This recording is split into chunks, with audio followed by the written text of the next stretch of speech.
রাত তখন প্রায় 12টা। ঘরের সবাই ঘুমিয়ে পড়েছে, শুধু আমি একা।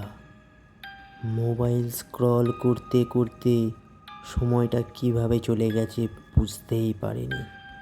হঠাৎ মনে হলো মুখে একটু ঠান্ডা জল দেব।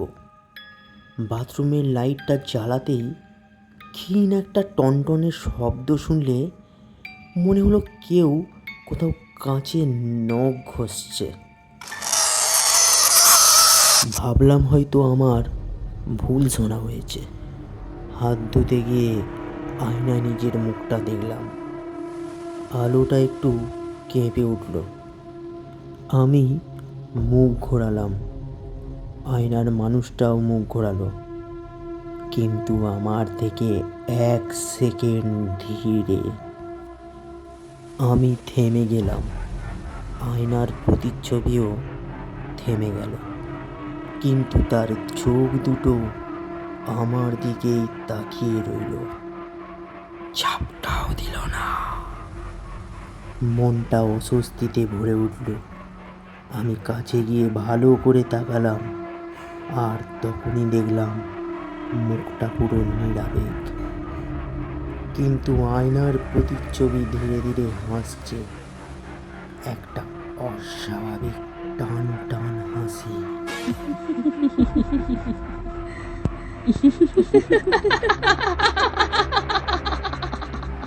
আমি আমি ভয় পেয়ে পিছিয়ে এলাম। লাইটটা হঠাৎ টিম টিম করে নেভার মতো হলো, আর যখন আলোটা একবার স্থির হলো, আয়নার ভেতরের মানুষটা আর আগের জায়গায় নেই। সে ঠিক দাঁড়িয়ে আছে আমার সামনে, আমার মতো মুখ, আমার মতো চোখ, কিন্তু দৃষ্টিতে কোনো প্রাণ নেই।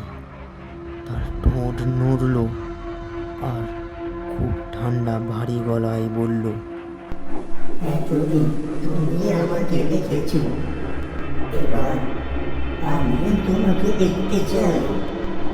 বাইরে এসো, তোমার জায়গাটা একটু নিতে চাই। আমি এক পা পিছোতেই আয়নার ভেতরের কাঁচটা টং করে একটা শব্দ হলো। কাঁচটা একটু ফেটে গেল। তারপর একটা হাত কাঁচ ভেদ করে বাইরে বেরিয়ে এলো। ফ্যাকাশে আঙুল, কাঁপা কাঁপা হাত। হাতের উদ্দেশ্য একটাই, আমাকে টেনে নিয়ে ওপারে যাওয়া, আয়নার ভেতরে।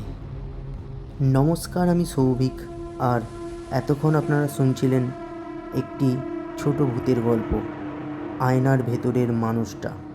গল্পটি ভালো লাগলে একটু লাইক, কমেন্ট, শেয়ার করে দেবেন, পাশে থাকবেন।